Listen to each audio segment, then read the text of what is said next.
లో జరుగుతున్న కాప్ సదస్సులో ఒబామా మాట్లాడుతున్నారు. ప్రత్యక్ష ప్రసారం ద్వారా చూద్దాం. Other nations, America confirms our strong and ongoing commitment to the Least Developed Countries Fund. And tomorrow we'll pledge new contributions to risk insurance initiatives that help vulnerable populations rebuild stronger after climate-related disasters. And finally, here in Paris, let's show businesses and investors that the global economy is on a firm path towards a low-carbon future.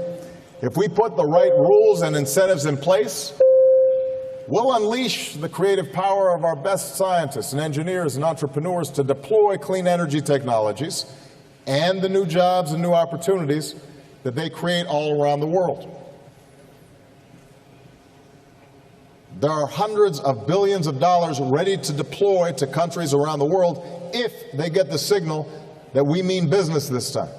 Let's send that signal. That's what we seek in these next 2 weeks.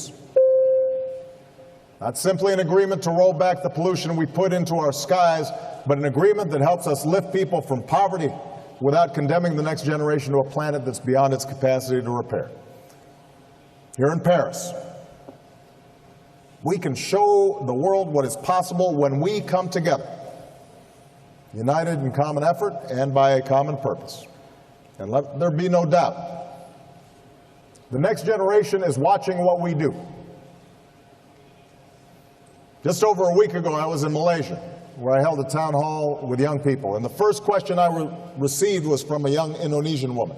And it wasn't about terrorism, it wasn't about the economy, it wasn't about human rights, it was about climate change. And she asked whether I was optimistic about what we can achieve here in Paris and what young people like her could do to help. I want our actions to show her that we're listening. I want our actions to be big enough to draw on the talents of all our people, men and women, rich and poor. I want to show her passionate, idealistic young generation that we care about their future.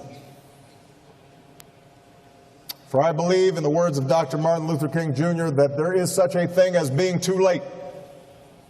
And when it comes to climate change, that hour is almost upon us. But if we act here, if we act now, if we place our own short-term interests behind the air that our young people will breathe and the food that they will eat and the water that they will drink and the hopes and dreams that sustain their lives, then we